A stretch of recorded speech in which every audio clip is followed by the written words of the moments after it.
જય જિનેન્દ્ર. આપણે મંગલાચરણ કરી અને સમયસારનો સ્વાધ્યાય શરૂ કરીએ છીએ. નમો લોહી સૌહરિયંતાનમ નમો લોહી સૌહરિદાનમ નમો લોહી સૌભાગિરિયાન નમો લોહી સૌજયાનમ નમો લોહી સૌતિકાળવતી સાવનમ ઓંકાર બિંદુ સંયંત નિત્યમ ધ્યાયંતિ યોગિન રામચંદ્રક્ષણોથી ઓંકારાય નમો નમઃ મંગળમ ભગવાન મંગળમ કુટુંબી મંગળમ કુટુંબારી જૈન્દ્રમોષ મંગળમ નમઃ સમય સાધાય સ્વામી ભૂત્યા ચકાશી સ્વભાવાય ભવાય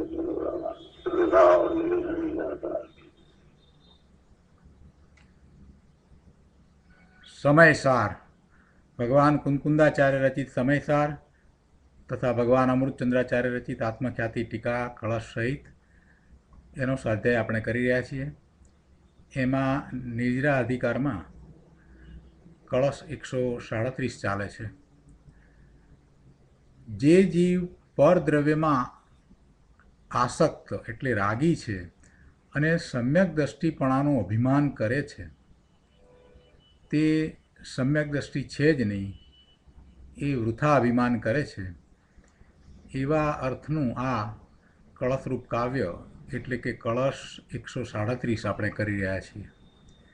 અને એમાં એ વાત હતી કે આ હું પોતે સમ્યક દ્રષ્ટિ છું એટલે મને કાંઈ બંધ થતો નથી, કારણ કે સમ્યક દ્રષ્ટિને શાસ્ત્રમાં બંધ કયો નથી, એમ માનીને જે અભિમાની થાય છે, અહંકારમાં રાચે છે, એવા રાગી જીવો પરદ્રવ્ય પ્રત્યે એમને રાગ દ્વેષ મોહનો ભાવ છે, એવા રાગી જીવો ભલે એ બાહ્યમાં મહાવ્રતનું આચરણ કરે, 5 સમિતિ સહિત હોય, તે છતાં પણ એ હજી મિથ્યા દ્રષ્ટિ છે એટલે પાપી છે. કારણ કે આત્મા અને અનાત્માના જ્ઞાનથી રહિત હોવાથી તેઓ સમ્યક્ત્વથી રહિત છે. આ વાત મૂળ શ્લોકમાં કહી. એનો ઘણો વિસ્તાર ભાવાર્થમાં પંડિત જયચિંતજીએ કર્યો અને પછી એની બરાબર સમજ પૂજ્ય ગુરુદેવ કાનજી સ્વામીએ આપણને આપી. એમાં ઘણા પ્રશ્નોના જવાબ આપી અને ગુરુદેવે ઘણા સમાધાન કરાવ્યા છે. એના મહદ અંશો આપણે લીધા છે. હવે આજે શેષ અંશો લઈશું અને તે પછી નવી ગાથા લઈશું.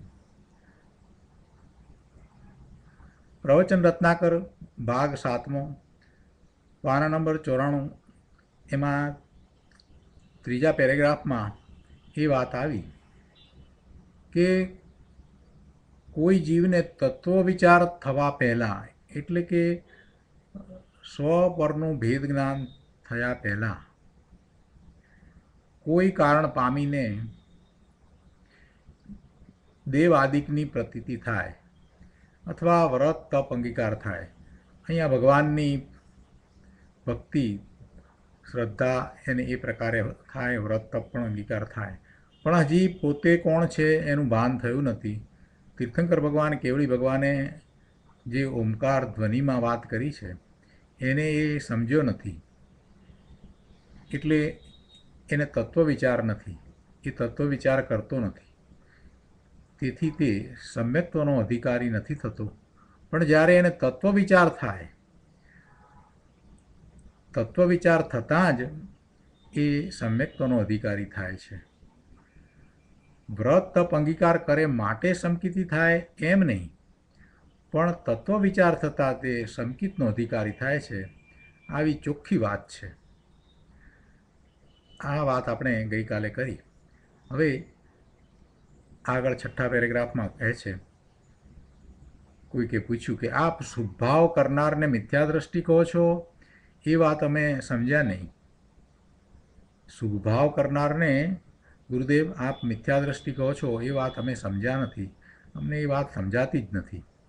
કેમ કે અવિરત સમ્યક દ્રષ્ટિ વગેરેને પણ ચારિત્ર મોહના ઉદયથી શુભભાવ થતો હોય છે.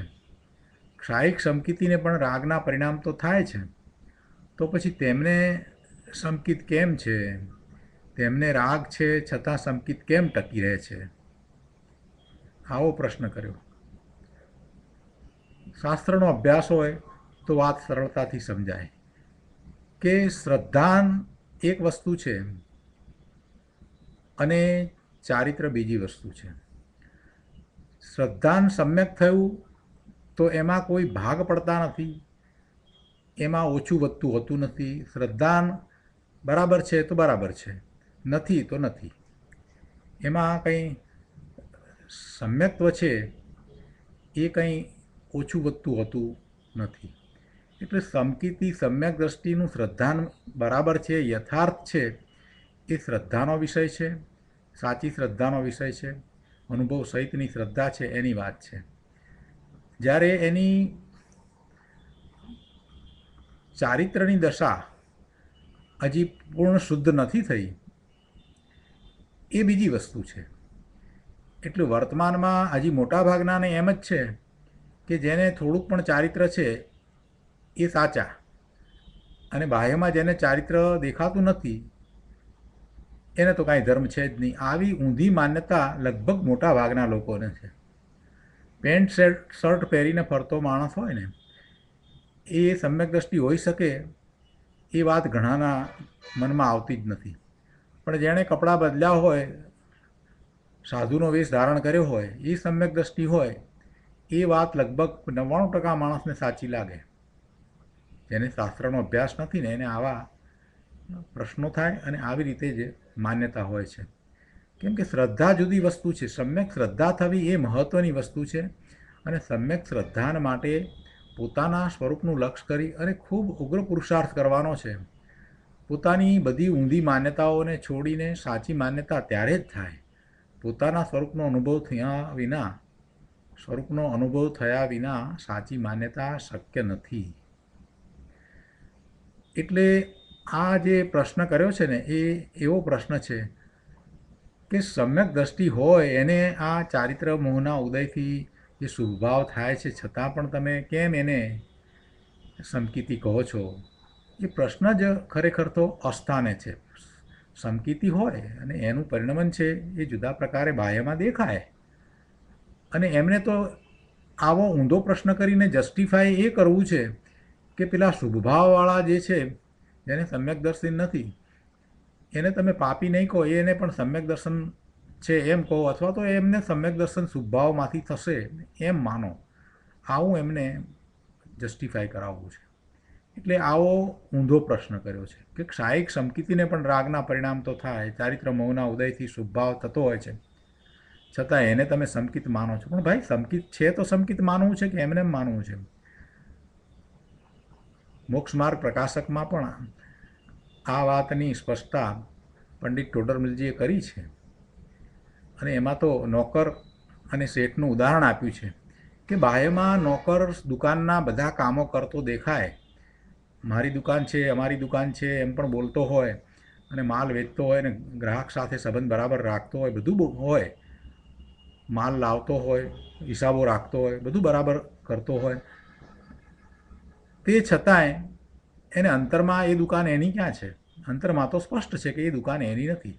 અને પેલો શેઠ ઘેરે બેઠો હોય, એક પણ કામ દુકાનનું કરતો ન હોય, છતાંય દુકાન પોતાની છે એ ભાવ ક્યાં એને જતો નથી?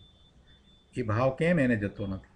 એને એ ભાવ તો રહે જ છે, દુકાન પોતાની જ છે. દુકાનના કામ નોકર કરે, પોતે નથી કરતો, દુકાને આવતો પણ નથી, તો પણ દુકાન પોતાની છે. એટલે માન્યતા એક વાત છે અને બાહ્યમાં દેખાવું જે છે એ બીજી વાત છે. એમ કરી અને પંડિત ટોડરમલજીએ ત્યાં સમજાવ્યું છે કે જેનું શ્રદ્ધાન એમ છે કે હું શેઠ નથી, દુકાન મારી નથી, એ શ્રદ્ધાન કાંઈ ફરી નથી જતું દુકાનમાં કામ કરવાને લીધે થઈને. દુકાનમાં કામ કરે એથી કંઈ પોતે જે છે તે જ રહે છે, પોતે નોકર છે તો નોકર જ રહે છે. એ શ્રદ્ધામાં કાંઈ ફેર પડતો નથી. એવી રીતે સમ્યક દ્રષ્ટિ બહારમાં બધા કાર્યો કરતો દેખાય, એને એવા સૂક્ષ્મ રાગ પણ હોય, તેથી કંઈ એની શ્રદ્ધામાં ફેર નથી પડી જતો કે પોતે એવા પર્યાય રૂપે છે એવી કંઈ એની શ્રદ્ધા થઈ નથી જતી. એની શ્રદ્ધા તો પોતે જેવો શુદ્ધ ત્રિકાળ જ્ઞાયક છે એ જ રીતે રહે છે. એટલે આ વાત જે સમજે છે અને શ્રદ્ધા અને ચારિત્રને બરાબર યથાર્થ જાણે છે એને તો આવા પ્રશ્ન થતા નથી. એટલે આ પ્રશ્નનું સમાધાન અહીંયા જે આપ્યું છે એ પણ આપણે લઈએ. અહીંયા સમાધાનમાં કહ્યું છે કે અહીં મિથ્યાત્વ સહિત અનંતાનુબંધી રાગ પ્રધાનપણે કયો છે. જેને એવો રાગ હોય છે એટલે કે મિથ્યાત્વ હજી ગયું જ નથી, અર્થાત જેને પરદ્રવ્યમાં તથા પરદ્રવ્યથી થતા ભાવોમાં આત્મબુદ્ધિ છે, પોતાપણું છે, પ્રીતિ છે, અથવા તો ન ગમતા ભાવોમાં એટલે ન ગમતા પદાર્થો પ્રત્યે એને અપ્રીતિ છે, દ્વેષ છે, તો તેને સ્વપરનું જ્ઞાન કે શ્રદ્ધા નથી, ભેદ જ્ઞાન નથી એમ સમજવું. અને સ્વપરના ભેદ જ્ઞાન વિના એ મિથ્યા દ્રષ્ટિ છે.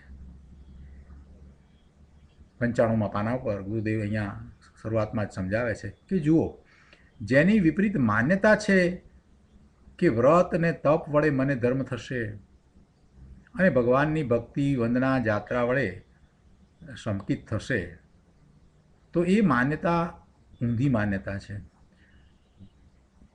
જેમને ધર્મ થયો, જેમને કેવળ જ્ઞાન પ્રાપ્ત થયું, એમણે શું કહ્યું છે?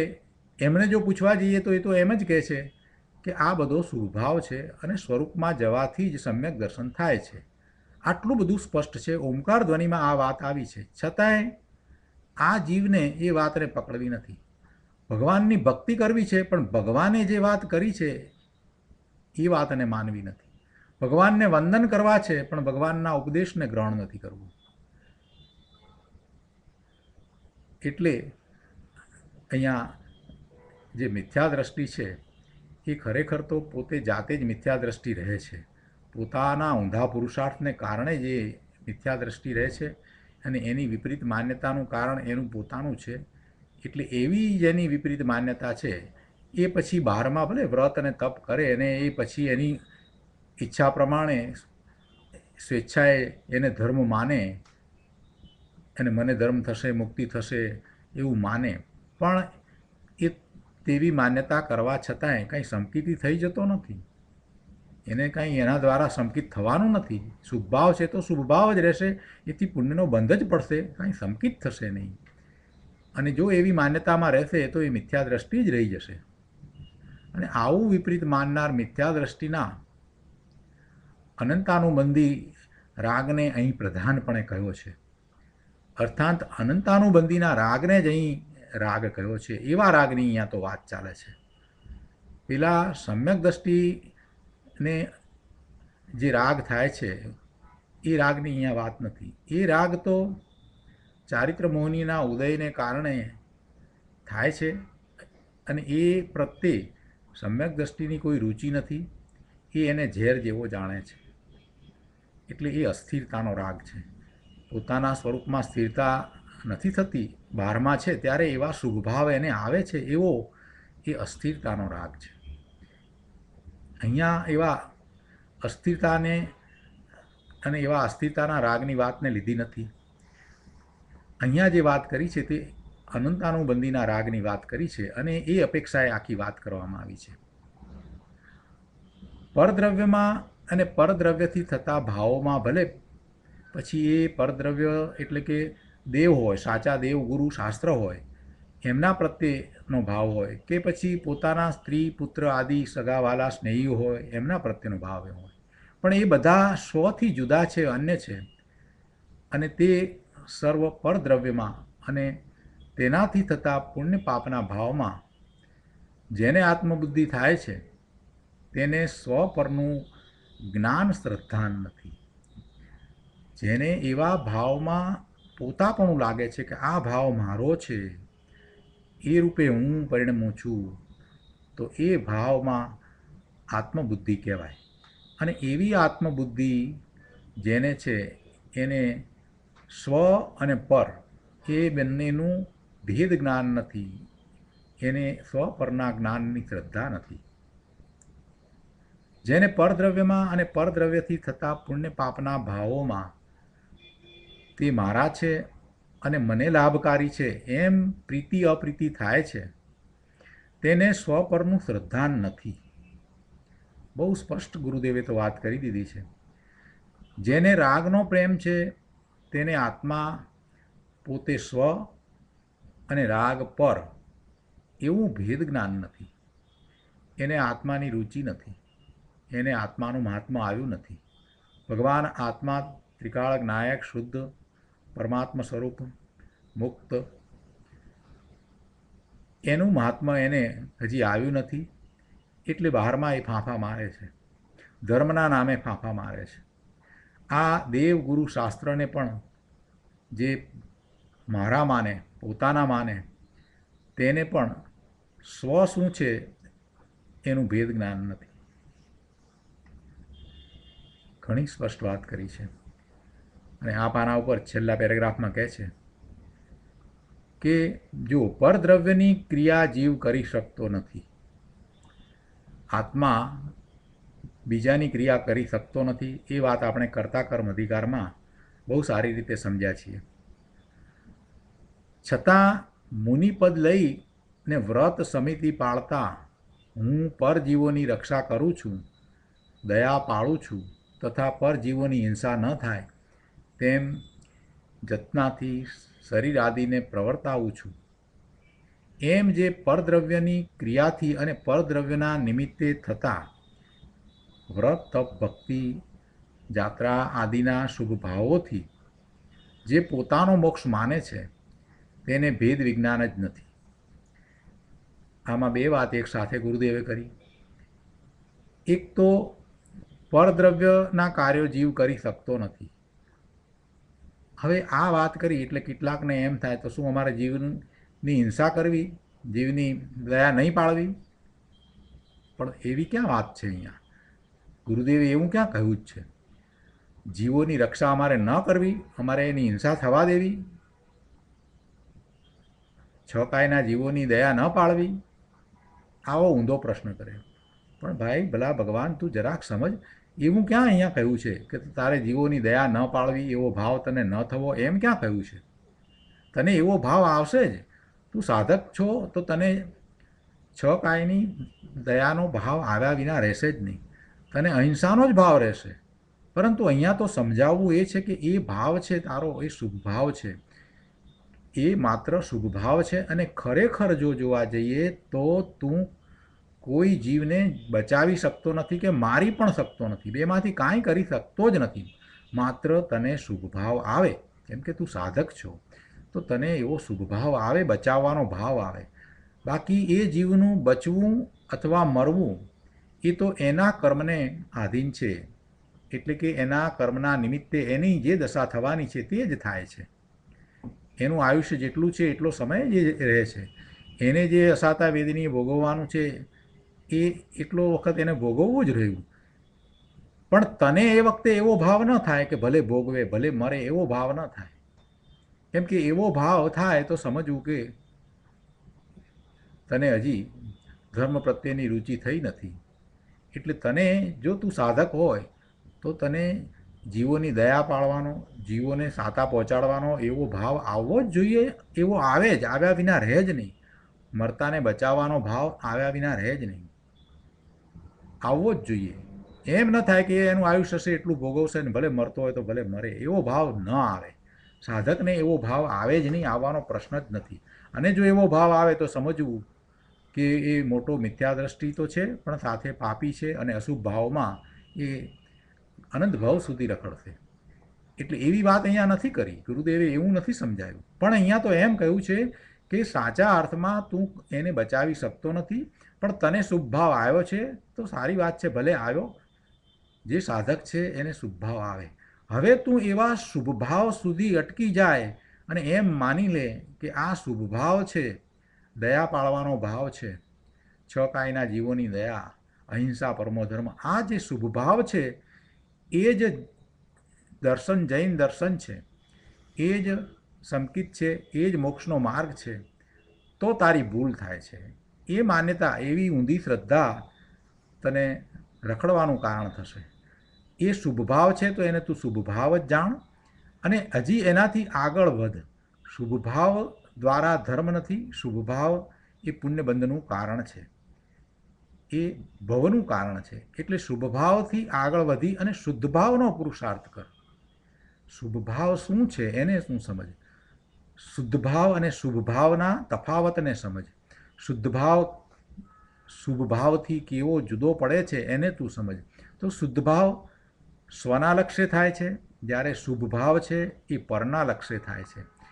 એટલે પરની ક્રિયા કરવાનો ભાવ, ખરેખર તો પરની ક્રિયા એ કરી શકતો નથી, કેમ કે પરની ક્રિયા આત્મા તો ક્યાંથી કરે. શરીર ક્રિયા કરે છે, એ શરીર જ એનાથી જુદું છે અને શરીરના કાર્યો એના કારણે થાય છે. એ વખતે એને શુભ ભાવ હોય, એવો ભાવ એને હોય તો ભલે રહ્યો, પણ એ કાંઈ ધર્મ નથી. આ વાત સમજાવવી છે. એટલે જે સાધક છે એને શુભ ભાવ આવે છતાં પણ એ શુભ ભાવથી જુદા શુદ્ધ ભાવ કે જે સ્વરૂપના લક્ષ્ય થાય છે એને જ આદરણીય માને છે. અને એટલા માટે એ વાતને અહીંયા સ્પષ્ટ કરતાં એ સમજાવ્યું. એટલે આ રીતે બે વાત આવી કે એક તો એ પરજીવોની દયા પાળી શકતો નથી, કેમ કે એ પોતે ચેતન છે અને એનાથી બીજું બધું જુદું છે, એટલે એના કાર્યો કરી શકે નહીં. એક દ્રવ્ય બીજા દ્રવ્યનું કંઈ કરી શકે નહીં. એક વાત એ છે. અને બીજી વાત, એનો જે ભાવ છે તે શુભ ભાવ છે, એ શુભ ભાવ બંધનું કારણ છે. એ બંને વાતને અહીંયા એક સાથે ગુરુદેવે સમજાવી અને એથી જુદો ધર્મ એટલે શુદ્ધ ભાવ, શુદ્ધ ઉપયોગ રૂપે છે, એ વાતને અહીંયા હવે સમજાવી છે. તો કહે છે અહીંયા કે પરદ્રવ્યની ક્રિયા જીવ કરી શકતો નથી, છતાં મુનિપદ લઈને વ્રત સમિતિ પાળતા હું પરજીવોની રક્ષા કરું છું, દયા પાળું છું તથા પરજીવોની હિંસા ન થાય તે માટે હું જતનાપૂર્વક પ્રવર્તું છું, શરીર આદિને એવી રીતે પ્રવર્તાવું છું. એમ જે પરદ્રવ્યથી શુભભાવથી ધર્મ માને છે, પરદ્રવ્યની ક્રિયાથી અને પરદ્રવ્યના નિમિત્તે થતાં વ્રત તપ ભક્તિ જાત્રા આદિના શુભભાવોથી જે પોતાનો મોક્ષ માને છે તેને ભેદ વિજ્ઞાન જ નથી. ભેદ વિજ્ઞાન વિના સમ્યક તો હોય નહીં. ભાઈ, વ્રત તપ ઉપવાસ આદિ શુભભાવ પરદ્રવ્યનો ભાવ છે. એને પોતાનો માનવો અથવા પોતાને માને અને એના વડે મોક્ષ થવો માને તેને સ્વ અને પરનું જ્ઞાન જ નથી. વળી પરજીવોની હિંસા થવી અને અયત્નાચારે શરીરનું પ્રવર્તવું ઇત્યાદિ પરદ્રવ્યની ક્રિયાથી અથવા તેના નિમિત્તે થતા અશુભ ભાવથી બંધ થાય અને શુભ ભાવથી ધર્મ થાય એવું માનવું એ પણ મિથ્યાત્વ છે. શુભ કે અશુભ બંને ભાવથી બંધ જ થાય છે. એટલે માત્ર એમ માનવામાં આવે કે આવા અયત્નાચારે શરીરનું પ્રવર્તવું ઇત્યાદિ પરદ્રવ્યની ક્રિયાથી અથવા તેના નિમિત્તે થતા અશુભ ભાવથી જ બંધ થાય, એમ જો માનવામાં આવે તો એ માન્યતા પણ ખોટી છે. કેમ કે બંધ તો શુભ ભાવથી પણ થાય, અશુભ ભાવથી જ બંધ થાય એમ નહીં, શુભ ભાવથી પણ બંધ થાય. એટલે માત્ર અશુભ ભાવથી બંધ થાય અને શુભ ભાવથી ધર્મ થાય એવી માન્યતા જે છે તે મિથ્યા માન્યતા છે. એને સ્વ અને પરનું ભેદ વિજ્ઞાન નથી. સ્વ પરના ભેદ વિજ્ઞાન દ્વારા જ એને સ્વરૂપની પ્રાપ્તિ થાય છે. હવે આ 96મા પાના ઉપર નીચે પણ વાત કરી છે કે પુણ્ય પાપના બંને ભાવ બંધનું કારણ છે. એમ નથી કે પાપના ભાવથી જ બંધ થાય અને આ બધા દયા દાન વ્રત તપ ભક્તિના ભાવ છે એનાથી ધર્મ થાય, એમ નથી. એ બધા ભાવથી પણ બંધ જ પડે છે. અને આપણે પુણ્ય પાપના અધિકારમાં એ વાતને બરાબર સમજ્યા છીએ, આશ્રવ અધિકારમાં પણ વાતને બરાબર સમજ્યા છીએ કે બંને બંધના જ કારણ છે. અને બંધના કારણ છે તો એ મુક્તિના કારણ કેવી રીતે હોય? એટલે મોક્ષના કારણ નથી. અને સમ્યક દર્શન વિના, સાચી સમ્યક શ્રદ્ધા વિના મુક્તિ કેવી રીતે થાય? એટલે એ વાત અહીંયા સમજાવી છે કે પુણ્ય પાપના બંને ભાવ બંધનું કારણ છે અને પરદ્રવ્ય તો તેમાં નિમિત્ત માત્ર છે. એ પરદ્રવ્યને કારણે થાય છે એમ કહીએ તો વ્યવહારના એનું કથન છે. કાંઈ પરદ્રવ્ય એવા પુણ્ય પાપના ભાવ કરાવતું નથી. શુભાશુભ ભાવ કરવા પ્રત્યે આપણને લઈ જતું નથી. પરદ્રવ્યનું નિમિત્ત પામીને જીવ શુભાશુભ ભાવે પોતે જાતે પ્રવર્તે છે. જ્ઞાની એ વાતને બરાબર સમજે છે, એટલે એને એવો મિથ્યાત્વનો રાગ નથી. પરદ્રવ્યનું લક્ષ થતાં એને એવો રાગ અનંતાનુબંધીનો રાગ થતો નથી. પરંતુ અજ્ઞાની એને વિપરીત રીતે માને છે. હવે આ બધું બરાબર સમજે નહીં તો પછી શું થાય? ધર્મમાં કેવી રીતે પ્રવર્તે? આટલી બધી વાત કરી એટલે ફરી પાછી એક વાત આવી અને એક પ્રશ્ન કર્યો. 97માં પાના ઉપર કહે છે કે આપ તો વ્યવહારનો લોપ કરો છો, શું વ્યવહાર છે જ નહીં? ગુરુદેવને કોઈ આવો પ્રશ્ન કર્યો. ગુરુદેવ કહે છે કે કોણ કહે છે કે વ્યવહાર છે જ નહીં? કોણે કહ્યું? શાસ્ત્રની અંદર વ્યવહાર અને નિશ્ચયની વાત બંને આવે. જેવું શાસ્ત્ર હોય એમાં એક અથવા બીજા પ્રકારની મુખ્યતાથી વાત કરવામાં આવી હોય, એટલે નિશ્ચય અપેક્ષાએ વાત કરવામાં આવી હોય એને આદરણીય સમજવી, અને વ્યવહાર અપેક્ષાએ જે વાત કરવામાં આવી હોય એને માત્ર જાણવા લાયક સમજવી. એ તો શરૂઆતમાં જ કહેવામાં આવ્યું છે. એટલે વ્યવહાર નથી, વ્યવહારનો લોપ કર્યો છે એમ નથી. વ્યવહારના અભાવપૂર્વક કોઈ વાત છે જ નહીં, પણ વસ્તુનું સ્વરૂપ જેમ છે તેમ સમજવું જોઈએ ને. જે અપેક્ષાએ વાત ચાલતી હોય એ અપેક્ષાએ લેવી જોઈએ ને. અને એમ અનેકાંત નથી કે નિશ્ચયથી પણ થાય ને વ્યવહારથી પણ થાય, એમ નથી.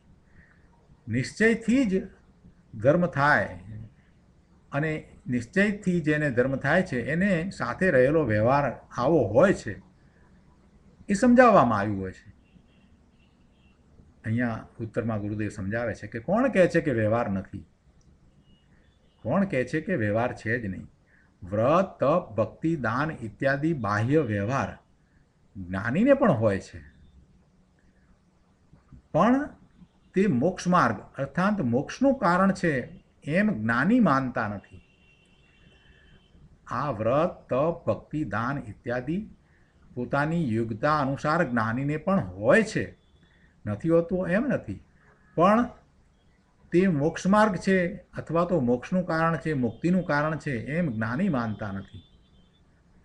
જો કોઈ તેને મોક્ષ માર્ગ જાણી આચરણ કરે છે તો તે મિથ્યા દ્રષ્ટિ છે. એટલે કે એને મોક્ષ માર્ગ જાણી અને એ આચરણ કરનારાની શ્રદ્ધા છે એ ખોટી છે, એ મિથ્યા શ્રદ્ધા છે. એનું આચરણ કરે છે એને મિથ્યા નથી કહ્યું. આચરણ ભલે કરે, બરાબર આચરણ કરે, એમાં દોષ ન આવે, અતિચાર રહિત આચરણ કરે, અને એ વાત બરાબર છે, સારી છે, પણ એ ધર્મ છે એમ નહીં. એટલે આચરણ તો જ્ઞાની પણ એવા જ કરે છે. બાહ્યવા જ્ઞાનીને પણ વ્રત, તપ, ભક્તિ, દાન બધું હોય છે. 5મા ગુણસ્થાનની દશામાં હજી એની દશા દેશવીરતી છે, એટલે હજી પૂર્ણપણે એને બધા પરિગ્રહનો ત્યાગ થયો નથી. તો ત્યારે એ એવા દાન વગેરે પણ કરે છે, અને ભક્તિ વગેરેનો પણ ભાવ એને હોય છે, બધું હોય છે, નથી હોતું એમ નથી હોતું.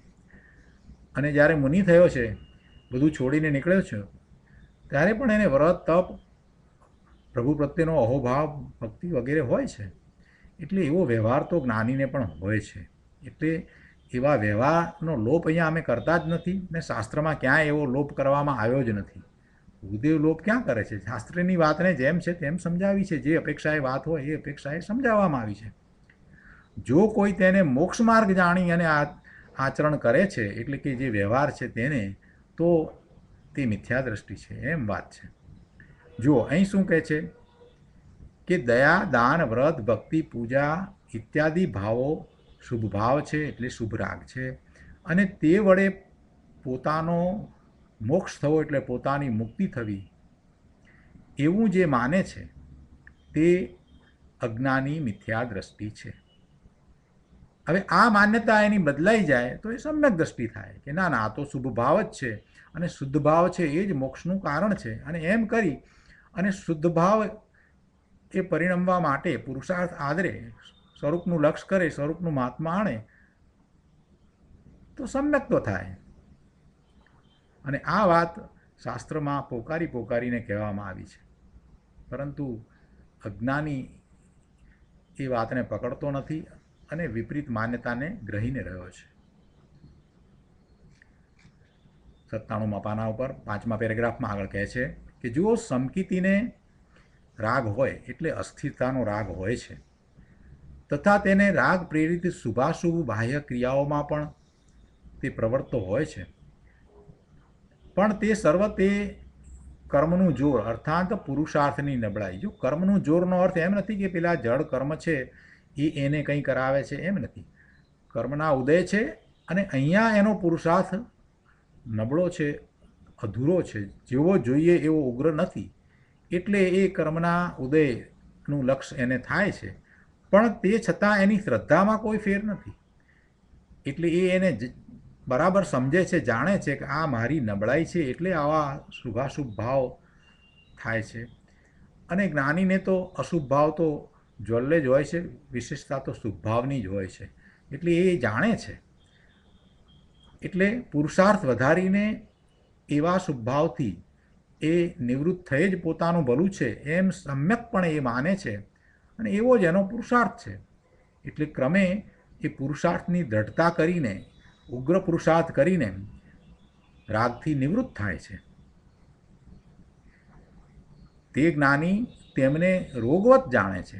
જ્યાં સુધી પૂર્ણ વિતરાગ ન થાય, યથાખ્યાત ચારિત્ર ન થાય, ત્યાં સુધી સમકીતી ધર્મીને વ્રત, તપ, ભક્તિ, પૂજા ઇત્યાદિનો શુભભાવ આવે છે ખરો, પણ તેને તે શુભભાવ તરીકે જ જાણે છે, ત્યાં રોકાતો નથી, એને અટકવાનું સ્થાન માને છે. એટલે કે જ્યાં સુધી એમાં અટકીને રહ્યો છે ત્યાં સુધી એ પોતાના સ્વરૂપમાં શુદ્ધભાવમાં નહીં જઈ શકે, માટે એ અટકવાનું સ્થાન છે એ રોગ સમાન છે. એમ એની બરાબર શ્રદ્ધા છે. તેને તે બંધનું કારણ જાણે છે. એને એ ધર્મનું કારણ નથી જાણતો, પણ એ પુણ્યબંધનું કારણ જાણે છે. 98મા પાના ઉપર ફરીથી એક પ્રશ્ન છેલ્લે મૂક્યો છે કે પરંતુ શુભભાવ અને અશુભ ભાવની અપેક્ષાએ તો ઠીક કહેવાય ને. બહુ સમજાવ્યું, ઘણું સમજાવ્યું, તોય હજી એને શુભભાવ પ્રત્યેનું વલણ જતું નથી ને. શુભભાવને ધર્મ માનીને બેઠો છે ને, એટલે એને મનમાં એમ છે કે હું શુભભાવને છોડીશ તો ક્યાંક મારું અકલ્યાણ થશે. પણ દ્રષ્ટિ બદલવાની છે. શુભભાવને છોડવાની વાત નથી, પણ શુભભાવ છે તે ધર્મ નથી એ વાતને પહેલાં પકડવાની છે. પહેલું સ્ટેપ એ છે કે શુભભાવ છે તે ધર્મ નથી. શુભભાવને છોડીને અશુભમાં જવાની તો વાત જ નથી, પણ શુભભાવ છે એ જ માત્ર ધર્મ છે. એ માન્યતા અત્યાર સુધી એની છે, એ માન્યતાને એને બદલવાની છે. અને પછી પોતાની જાતને જ પ્રશ્ન કરવાનો છે કે જો શુભભાવ ધર્મ નથી તો પછી ધર્મ શું છે?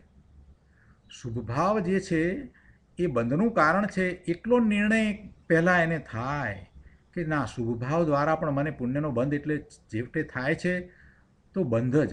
આટલો નિર્ણય કરી અને એને ખૂબ વિચાર કરવાનો છે, અને પોતાની જાતને જ પૂછવાનું છે કે જો આ રીતે શુભભાવ દ્વારા પણ જો પુણ્યનો બંધ થાય અને ભવના ભ્રમણ કરવા પડે, દેવની કે મનુષ્યની ગતિ કરવાની થાય શુભભાવ દ્વારા, તો રાજા થવાય કે ઇન્દ્ર થવાય, પણ તેથી શું?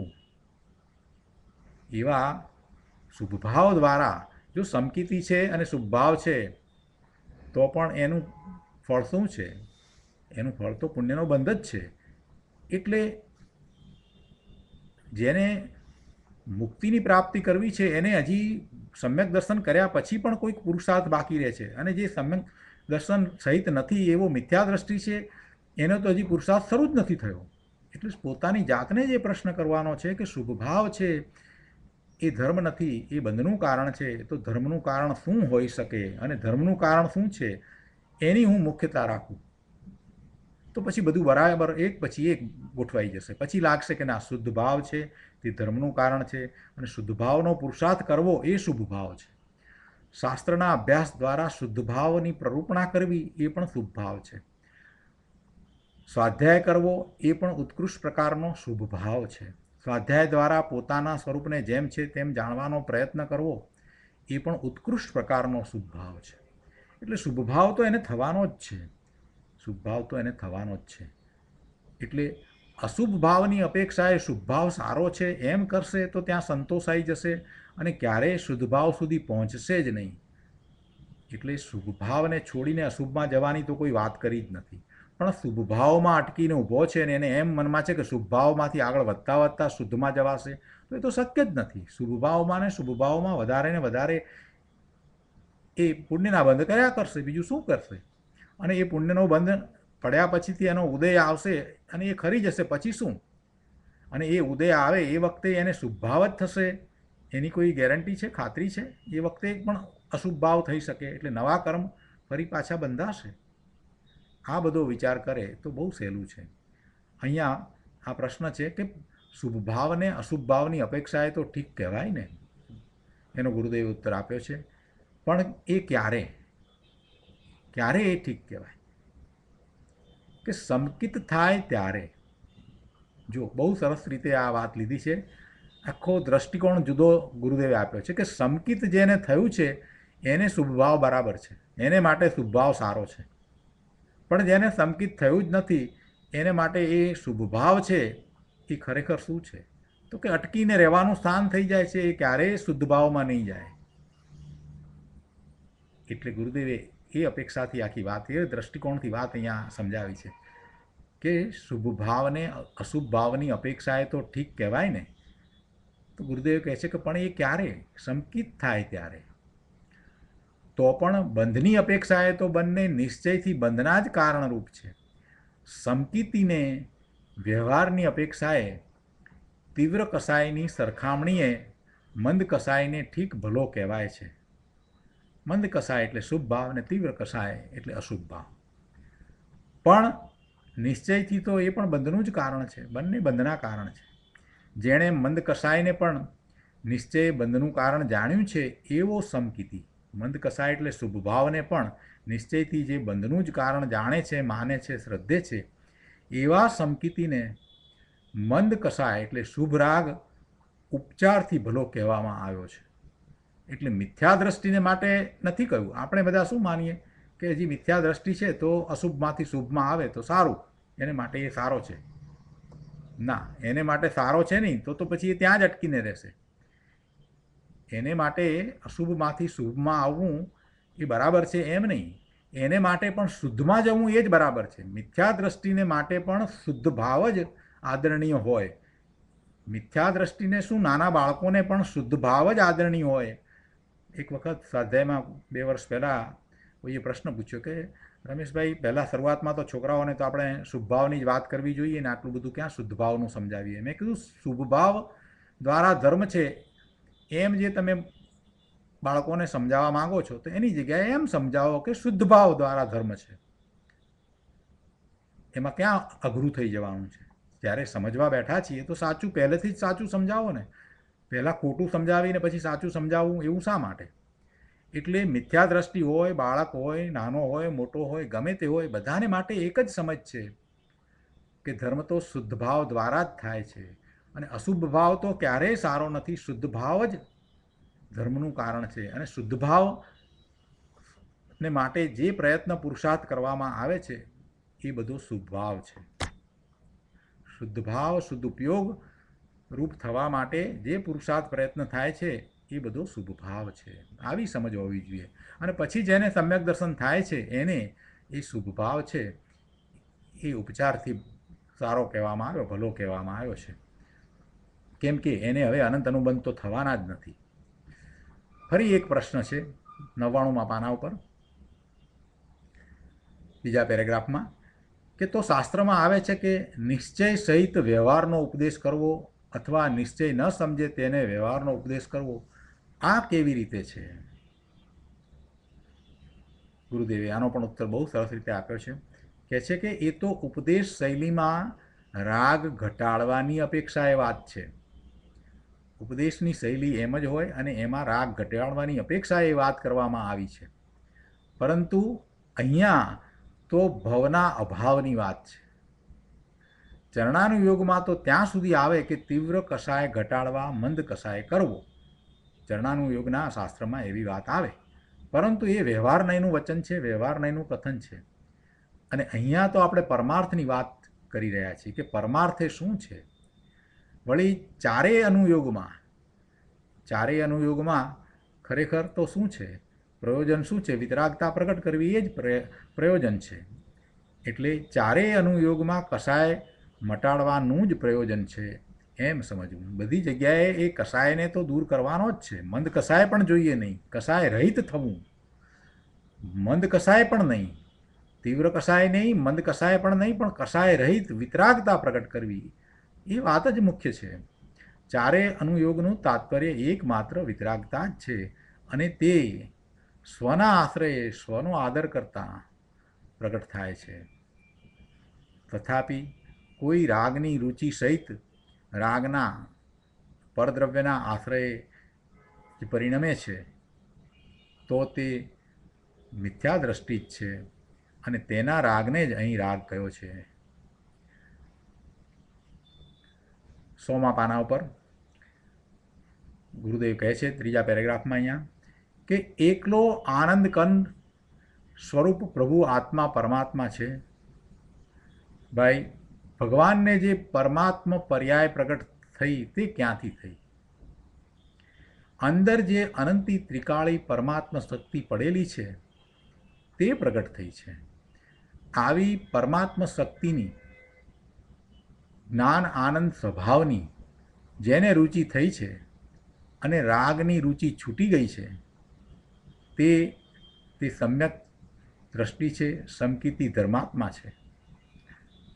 અહીંયા કહે છે કે આવા ધર્માત્માના ચારિત્ર મોહ સંબંધી ઉદયના પરિણામને રાગ કહ્યો નથી. એટલે કે ચારિત્ર મોહના કારણે, ચારિત્ર મોહનીય કર્મના ઉદયના નિમિત્તે થતો જે રાગ એને અહીંયા રાગ કહ્યો નથી. કોના? ધર્માત્માના, એટલે જ્ઞાનીના. જ્ઞાનીના ચારિત્ર મોહનીય કર્મના ઉદયના નિમિત્તે થતા રાગને અહીંયા રાગ કહ્યો નથી. માટે સમ્યક દ્રષ્ટિને જ્ઞાન વૈરાગ્ય શક્તિ અવશ્ય હોય છે. જેને અનાકુળ આનંદનો સ્વાદ આવ્યો છે, આકુળતા વિનાનો આનંદનો સ્વાદ આવ્યો છે, જેને પોતાના ત્રિકાળી પરમાત્માના ભેટા થયા છે, તેને સ્વરૂપની પૂર્ણતાની પ્રતીતિનું અને જ્ઞાન અને રાગના નિવર્તનરૂપ વૈરાગ્ય જરૂર હોય છે. પોતાનું સ્વરૂપ પૂર્ણ છે એવી પ્રતીતિ પર્યાયમાં હજી એ પ્રગટ નથી થયું, પણ પ્રતીતિ તો એમ જ છે કે પોતે પૂર્ણ છે, પોતે સિદ્ધ સમાન છે એવું જ્ઞાન. અને રાગ પોતાથી જુદું છે, પોતે રાગથી જુદો ભગવાન આત્મા છે, એટલે રાગના નિવર્તન રૂપ વૈરાગ્ય, એ બંને વસ્તુ, એવું જ્ઞાન અને એવો વૈરાગ્ય, એ બંને વસ્તુ ધર્મીને હોય જ છે. ધર્મીને નિરાકુળ આનંદના સ્વાદની રુચિ ખસતી નથી. એક વખત એવો આનંદ આવ્યો છે એટલે હવે એની જ રુચિ રહે છે અને તેને જે રાગ આવે તેની રુચિ થતી નથી. તેને તો રાગ ઝેર જેવો લાગે છે. જેને રાગમાં મજા આવે છે, રાગમાં હોશ છે, રાગની આસક્તિ છે, એ તો મિથ્યા દ્રષ્ટિ છે. આવો માર્ગ છે. 101મા પાના ઉપર ફરી પાછો પ્રશ્ન કર્યો કે પણ આમાં કરવું શું કરવું એની વાત તો કાંઈ આવતી નથી. આટલી બધી વાત કરી એટલે કે હવે આમાં અમારે કાંઈ કરવાની વાત તો આવી નહીં. જો કર્તા કર્મ અધિકારમાં આત્મા શું કરી શકે અને શું ન કરી શકે એ વાત ખૂબ સ્પષ્ટ કરવામાં આવી, ઘણી ગાથાઓ દ્વારા ખૂબ સ્પષ્ટ કરવામાં આવ્યું છે. એનો જેને અભ્યાસ નથી એને હજી કરવા પ્રત્યેની વૃત્તિ છે, એને હજી કરતા ભાવ ખસતો જ નથી. અહીંયા તો એ વાત છે કે પહેલાં સમજ ન હતી અને અણસમજમાં બધા જ પ્રકારની ક્રિયાનો એ કરતા થતો હતો અને અભિમાન કરતો હતો.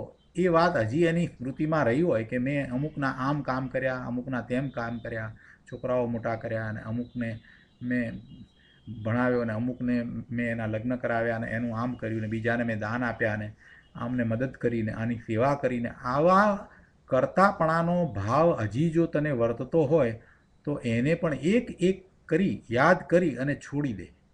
આપણે તો ત્યાં સુધી વાત કરીએ છીએ કે પ્રભુ વર્તમાનમાં હવે જો તને સમજ આવી હોય તો તને જ્યારથી સમજ છે ત્યારથી અત્યાર સુધીમાં તે જે વિચાર્યું હતું અને જે માન્યતા હતી અને તું વારંવાર એ વાતને વાગોળી રહ્યો છે કે અમે નાના હતા ત્યારે આમ કર્યું ને આમ કરતા હતા અને અમે આની ઉપર આમ ઉપકાર કર્યો ને આની ઉપર તેમ ઉપકાર કર્યો ને અમે આવા આવા કામો કર્યા અને આવી સેવા કરી, તો એ બધા ભાવને યાદ કરીને તું છોડી દે, એનું કરતાપણું છોડી દે. એ કાર્યો તે કર્યા જ નથી, એ કાર્યો થવાના હતા તે થયા છે, એમાંથી તારી કર્તૃત્વ બુદ્ધિને તું છોડી દે. ભાઈ એ તે કાંઈ કર્યું જ નથી. જ્યાં સુધી આવો સ્વીકાર નહીં કરે ત્યાં સુધી એને કર્તા કર્મ અધિકારની જે સમજ છે એ ખરેખર ગળે ઉતરી જ નથી. જો તને ખરેખર કર્તા કર્મ અધિકાર કર્યા પછીથી સમજ આવી હોય તો તારે એક એક વસ્તુને યાદ કરીને ભૂતકાળમાં જે કંઈ બન્યું છે એનું કરતાપણું છોડવું જ રહ્યું. એટલી સરળતા તો જરૂરથી હોવી જોઈએ. એટલે હજી જો તને એ કરતાપણું પડ્યું હોય તો વર્તમાનમાં પણ તું ત્યાં ને ત્યાં જ છો. માત્ર તે સ્વાધ્યાય કર્યો, આ 450 સ્વાધ્યાય થયા, બધા વ્યર્થ ગયા પ્રભુ. સ્વાધ્યાય એમાં એ કરતા કર્મ અધિકાર આટલો મોટો, એની વાત પછીથી જીવે કરતાપણું તો છોડવું જ રહ્યું. હું કોઈનો કરતા થઈ શકતો જ નથી, હું માત્ર સ્વભાવ ભાવ સિવાય કોઈનો કરતા નથી. એ વાતની દ્રઢતા તો એને કરવી જ રહી. અને એવી જેને દ્રઢતા થાય એને પછી કરવાની વાત આવે નહીં, એને કરવાના ક્યાંય કંઈ પણ કરવાના ભાવ થાય નહીં અને એવા કરવા પ્રત્યેના કરતા ભાવના પ્રશ્ન પણ થાય નહીં. અહીંયા આ કરતા ભાવનો પ્રશ્ન થયો છે કે હવે આમાં તમે કંઈ કરવાની તો વાત કરી નહીં, કેમ કે એને હજી એમ છે કે પોતે કંઈક કરી શકે છે. આમાં કરવું શું કરવું એની વાત તો કાંઈ આવતી નથી. એને એમ છે કે કંઈક કરવાની વાત આવે, હું કંઈક કરું, હું વ્રત પાળું, હું દાન કરું. ભાઈ દાન તું ક્યાં કરી શકે? આત્મા વસ્તુ ગ્રહણ નથી કરતો તો પછી દાન કેવી રીતે કરે? એટલે બધો જ કરતા ભાવ એને છોડવો જ રહ્યો. પોતે ભગવાન આત્મા ત્રિકાળ જ્ઞાયક છે, બાકી બધું એનાથી જુદું છે. અને દરેક દ્રવ્ય છે એ પરિણમનશીલ છે અને પોતે પોતાનું કાર્ય સ્વતંત્ર રીતે કરે છે, એને બીજા દ્રવ્યની એમાં અપેક્ષા નથી. આ બે સિદ્ધાંતની વાતને પકડી અને આગળ વધવાનું છે.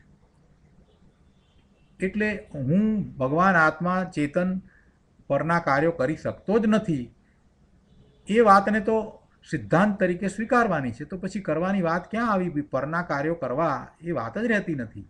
ગુરુદેવ સમજાવે છે અહીંયા કે રે ભાઈ, અનાદિકાળથી તે બધું ઊંધું જ કર્યા કર્યું છે.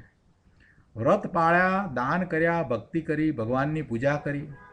અરે સમો શરણમાં બિરાજમાન સાક્ષાત હરિયન પરમાત્માની મણિરત્નના ફૂલથી અનંતવાર પૂજા કરી. પણ તેથી શું? એ તો બધો રાગ છે. એટલે એ બધો તને ભાવ આવ્યો, એ શુભ ભાવ હતો, એ રાગ છે. એટલે તું તો કાંઈ ખરેખર તો કરી શકતો જ નથી. માત્ર તું શું કરે છે તો કે પરનું લક્ષ કરીને રાગ જ કરી રહ્યો છે. જે તારો સ્વભાવ નથી એવા રાગથી જુદો તું ભગવાન આત્મા છો એ વાતનો તને નિર્ણય જ થયો નથી. એ રાગથી લાભ માન્યાનું તને મિથ્યા દર્શન છે. તારું એ મિથ્યાત્વ છે. સમકીતીને તો રાગના અભાવની વૈરાગ્યની ભાવના નિરંતર હોય છે, કેમ કે તેને આત્માની રુચિ નિરંતર રહે છે. આત્માની રુચિ અને તેના આશ્રયે રાગનો અભાવ એ જ નિરંતર કરવા યોગ્ય કાર્ય છે. આત્માની રુચિ, પોતાના સ્વરૂપની રુચિ, એ સિવાય બીજું કાંઈ એણે કરવા જેવું નથી. અને એ જે કરી શકે છે પોતાના સ્વરૂપના આશ્રયે એ અનંતકાળ સુધી ટકીને રહી શકે છે. બીજી કોઈ રીતે એ રહી શકતો નથી. પોતાના સ્વરૂપનું લક્ષ થાય, એમાં લીનતા કરે અને પછી એમાં સ્થિરતા કરે અને પછી શાશ્વત સુખની પ્રાપ્તિ કરે. એ જ માત્ર કરવા યોગ્ય છે. એ પુરુષાર્થ છે. ફરીથી પ્રશ્ન કર્યો 5મા પેરેગ્રાફમાં, તો શું સમકીતીને રાગ હોતો જ નથી? અહીંયા મૂળ વાત શું કરવી એનો પ્રશ્ન કરી અને એનો જવાબ ગુરુદેવે આપ્યો, તો એને હજી એ પકડવો નથી અને પાછા પ્રશ્નો કરવા છે. ભાઈ તારે શું કરવું એનો વિચાર કર ને. અહીંયા તને માર્ગ તો બતાવ્યો ગુરુદેવે કે તારે આ કરવું, પણ એને નથી પકડવું. હજી પ્રશ્ન કર્યો. એને એમ છે કે હજી રાગનું કંઈક હોય તો વાત આવે તો સારું, રાગ કરવા જેવું કહે તો સારું. એટલે કહે છે કે સમકીતીને રાગ હોતો જ નથી. ફરી ગુરુદેવ સમજાવે છે એમ ક્યાં વાત છે, સમકીતીને પણ યથાસંભવ રાગ હોય, શુભભાવ હોય છે, પણ તેને એનું પોષણ નથી, એ રાગ એને પોષાતો નથી, રાગમાં રહેવું એને પોષાતું નથી. એ સત્વરે રાગને છોડીને પોતે પોતાના શુદ્ધ સ્વરૂપની પ્રાપ્તિનો પુરુષાર્થ કરે છે. રાગ દ્વારા ધર્મ થાય છે એવી એને માન્યતા ટળી ગઈ છે, એટલે હવે એ રાગ એને પોષાતો નથી. રાગને એ ઝેર સમાન જ માને છે. ઘણી સ્પષ્ટતાઓ કરી છે. એક હજી આગળ મહત્વની વાત લઈ ગઈ 103 પાના ઉપર 3જા પેરેગ્રાફમાં અહીંયા કહે છે કે નવ તત્વમાં દયા, દાન, વ્રત, ભક્તિ આદિના પરિણામ પુણ્ય છે અને હિંસા, જૂઠ આદિના પરિણામ પાપ છે. આ બંનેથી ભિન્ન ભગવાન આત્મા જ્ઞાયક તત્વ છે. જીવ તત્વ છે એ આ તત્વથી જુદું છે. પુણ્ય અને પાપથી જુદું તત્વ છે, એ બંનેથી ભિન્ન તત્વ છે. ભગવાન આત્મા આવા પુણ્ય અને પાપ એનાથી જુદો છે. નવ તત્વમાં નવ તત્વ ત્યારે જ સંભવે કે બે તત્વો કોઈ ભેગા ન થઈ જાય. જીવની સાથે તમે પુણ્ય તત્વને કે પાપ તત્વને ભેગું કરી નાખો, જીવની સાથે બંધ તત્વને ભેગું કરો કે આશ્રવ તત્વને ભેગું કરો તો નવ તત્વ તરીકે સિદ્ધ થતા જ નથી. એટલે ત્યાં જે જીવ તત્વ લેવામાં આવ્યું, આત્મા લેવામાં આવ્યો છે, એ તો શુદ્ધ પરિપૂર્ણ તત્વ છે. એ બંધ સહિત પણ નથી, અને બંધ સહિત નથી તો એને મોક્ષ પણ નથી. બંધ પણ નહીં અને મોક્ષ પણ નહીં એવો શુદ્ધ ભગવાન આત્મા એ જીવ તત્વ ત્યાં નવ તત્વમાં ખરેખર લેવામાં આવ્યું છે. પણ એવી સમજ વિના એ નવ તત્વને ગોખી નાખે છે, નવ તત્વની વાતને સમજતો જ નથી. નવ તત્વમાં દયા, દાન, વ્રત, ભક્તિ આદિના પરિણામ એ પુણ્ય છે અને હિંસા, જૂઠ આદિના પરિણામ એ પાપ છે. આ બંનેથી ભિન્ન ભગવાન આત્મા જ્ઞાયક તત્વ છે અને તે પરમાર્થ છે. જેમ ભગવાને પ્રત્યેક આત્માને નિજ સત્તાએ શુદ્ધ જોયો છે, દરેક આત્માને નિજ સત્તાએ શુદ્ધ જોયો છે. વર્તમાન પર્યાયની વાત નથી લીધી, પણ એ ભગવાન આત્મા એ નિજ સત્તાએ શુદ્ધ છે. તેમ જેની દ્રષ્ટિમાં શુદ્ધ જ્ઞાયક જણાયો તે સમ્યક દ્રષ્ટિ છે. એવો નિજ સત્તાએ શુદ્ધ ભગવાન આત્મા જ્ઞાયક જેને જણાયો, અનુભવાયો છે, એ સમ્યક દ્રષ્ટિ છે. અરે હજુ સમ્યક દર્શનના ઠેકાણા ન મળે અને લોકો મુનિપણું લઈ લે અને વ્રત આદિ પાળે, પણ એ તો બધા થોથા છે. સમ્યક દર્શન ધર્મની મૂળ ચીજ છે. ભાઈ, સમ્યક દર્શન વિના તે અનંતકાળમાં અનંતવાર મુનિવ્રત પાળ્યા, પણ તેથી શું? એમાં ક્યાં ધર્મ છે? એમાં ક્યાં સુખ છે?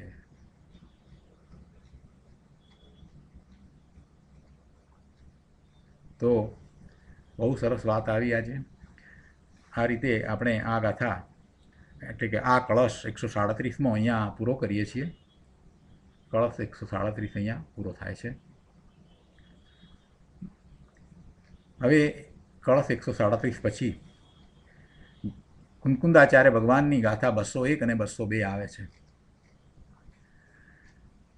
એટલે આ કળશ જે છે એમાં જે 201 અને 202 ગાથામાં જે વાત આવવાની છે એની કેટલીક વાત આવી જાય છે, એની કેટલીક વાત આવી ગઈ છે. એટલે આપણને હવે ગાથા 201 અને 202 બહુ સરસ રીતે સમજાશે. જો અહીંયા ગાથા 201 અને 202ની શરૂઆતમાં કહે છે કે હવે પૂછે છે કે રાગી જીવ કેમ સમ્યક દ્રષ્ટિ ન હોય? રાગી જીવ કેમ સમ્યક દ્રષ્ટિ ન હોય? અને એના ઉત્તર રૂપે કુંકુંદાચાર્ય ભગવાને જે ગાથા કહી છે તે ગાથા આજે આપણે લઈએ.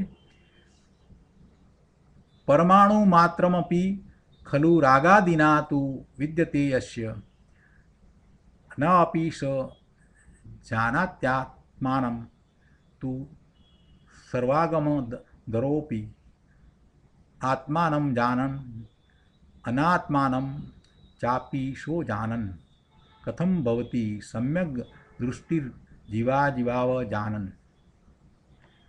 ગુજરાતીમાં ગાથા લઈએ.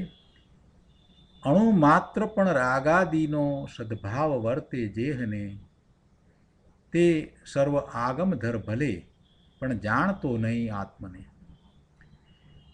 નહીં જાણતો જ્યાં આત્મને જ અનાત્મ પણ નહીં જાણતો, તે કેમ હોય સુદ્રષ્ટિ જે જીવ અજીવને નહીં જાણતો. ગાથાના અર્થમાં કહે છે કે ખરેખર ખલું અશ્ય રાગાદિના તું પરમાનું માત્રમ અપી વિદ્યતે. ખરેખર જે જીવને પરમાણુ માત્ર લેશ માત્ર પણ રાગાદિક વર્તે છે, ખરેખર જે જીવને લેશ માત્ર પણ રાગાદિક વર્તે છે, સ સર્વ આગમધર અપી આત્માનમ તું ન અપી જાનાતી. તે જીવ ભલે સર્વ આગમ ભણેલો હોય તો પણ આત્માને નથી જાણતો. શું કહ્યું? ખરેખર જે જીવ એવો છે કે જેને સહેજ પણ લેશ માત્ર પરમાણુ માત્ર જરાક પણ રાગાદિક છે, તે જીવ ભલે સર્વ આગમ ભણેલો હોય તો પણ તે આત્માને નથી જાણતો. અને આગળ કહે છે કે છ આત્માનમ અજાનન સ અનાત્માનમ અપી અજાનન. એટલે અને આત્માને નહીં જાણતો થકો તે અનાત્માને એટલે પરને પણ નથી જાણતો. જીવાજીવો અજાનન સમ્યક દ્રષ્ટિ કથમ ભવતી. એ રીતે જે જીવ અને અજીવને નથી જાણતો તે સમ્યક દ્રષ્ટિ કઈ રીતે હોઈ શકે? એટલે કે એ સમ્યક દ્રષ્ટિ ન હોઈ શકે.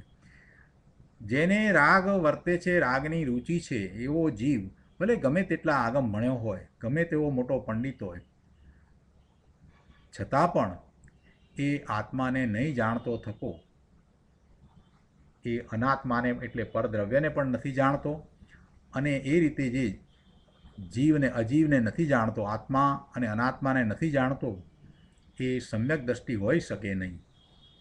આ વાત અહીંયા કરી છે. હવે આ બંને ગાથાની ટીકા વગેરે આપણે હવે આવતા સ્વાધ્યાયમાં કરીશું. આજનો સ્વાધ્યાય અહીંયા સુધી રાખીએ છીએ.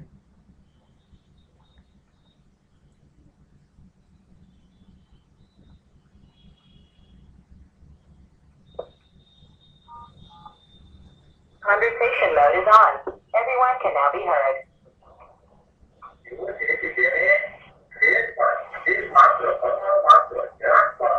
હવે પ્રભુ આપના માઇક્રોફોન *6 દબાવીને મ્યુટ રાખવા વિનંતી છે.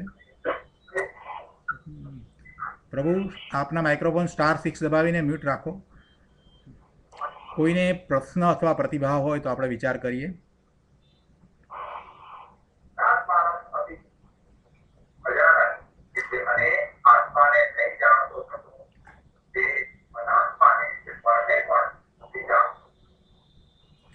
પ્રભુ જે યુસ્ટ્રીમ અને કોન્ફરન્સ ફોન બંને ચાલુ રાખ્યા છે, જેમણે એમને વિનંતી છે કે આપનું માઇક્રોફોન મ્યુટ રાખો.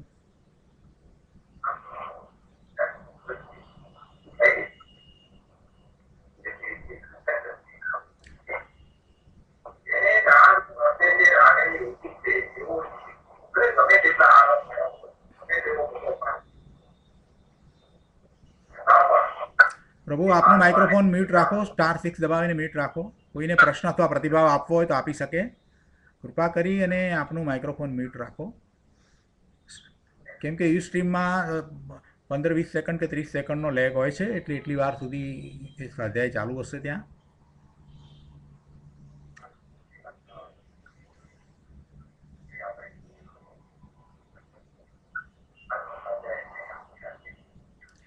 તો આપણે પ્રશ્ન અથવા પ્રતિભાવ નથી તો સુખધામ બોલી અને સ્વાધ્યાય પૂરો કરીએ.